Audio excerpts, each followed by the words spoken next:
Hello all, my name is Alexandra DeTore. I am going to be talking about our discussion post this week, which we were given 4 separate prompts to look at existential and Gesalt theory.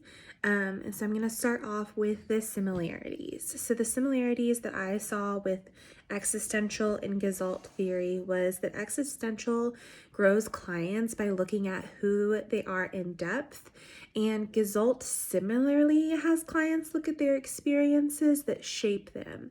So there's both of them working on the growth of the client through new awareness in some way. So with existential, it's new awareness in themselves, and in Gesalt, it's new awareness of their surroundings.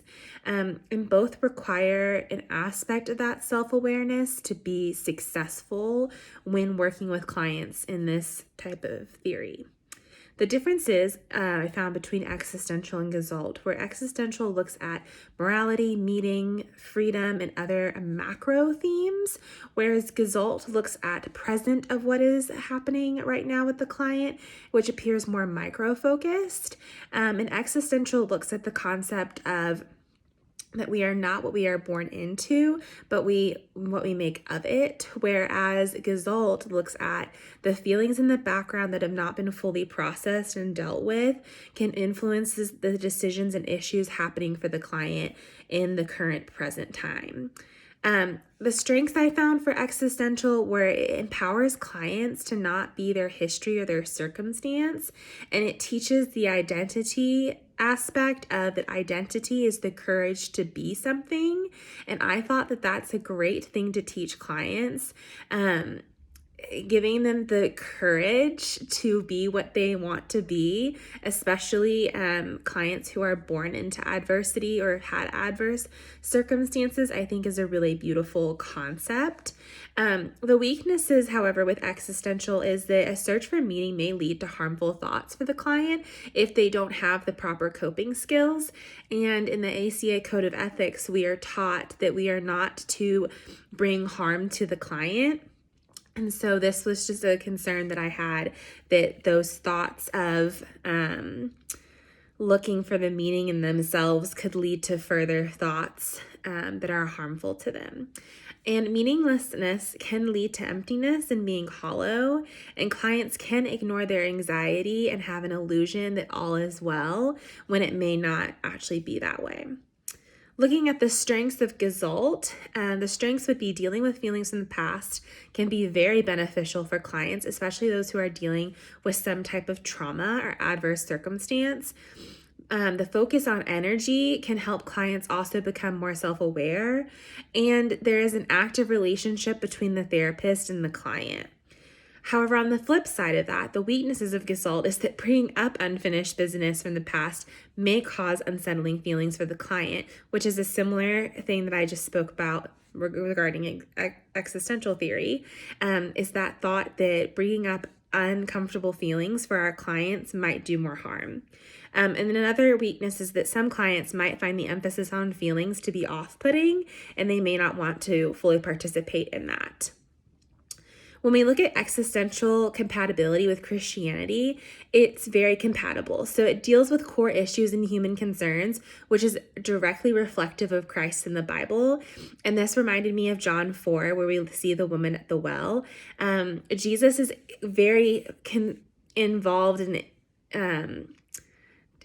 and concerned about what is going on with this woman and her human concerns of having multiple husbands and being ostracized from society.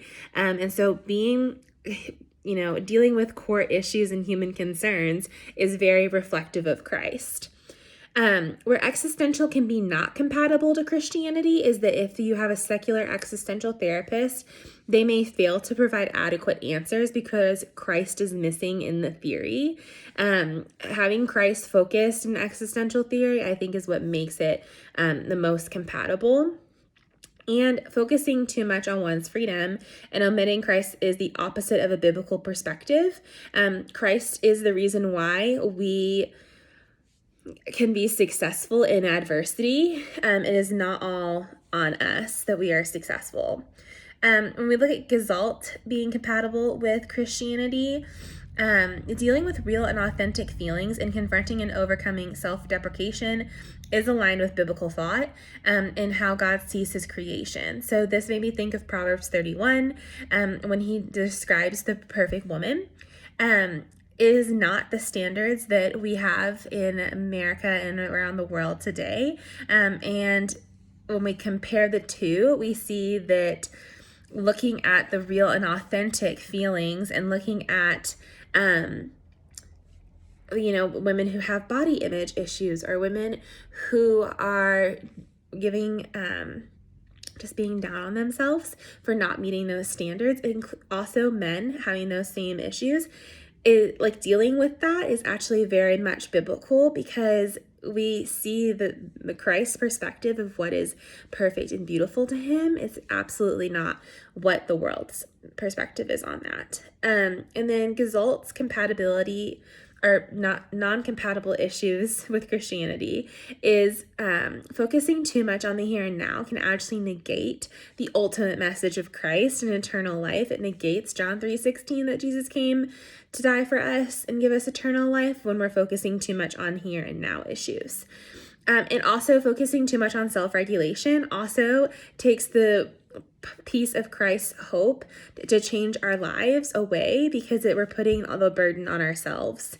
And finally, the measurable outcome weakness that really just came to me actually was mainly just with existential theory. I found that it's very hard to determine if a client has found freedom and if they have been able to make something of their lives, no matter what they have been born into, because everyone's success level looks different. Someone might be successful and not look the same as someone else who is successful. And so I just found that that could be really difficult to measure the outcome if someone was able to be successful through existential theory, and because someone's freedom might look different than another's. So there's no one size fits all for that. So thank you for listening.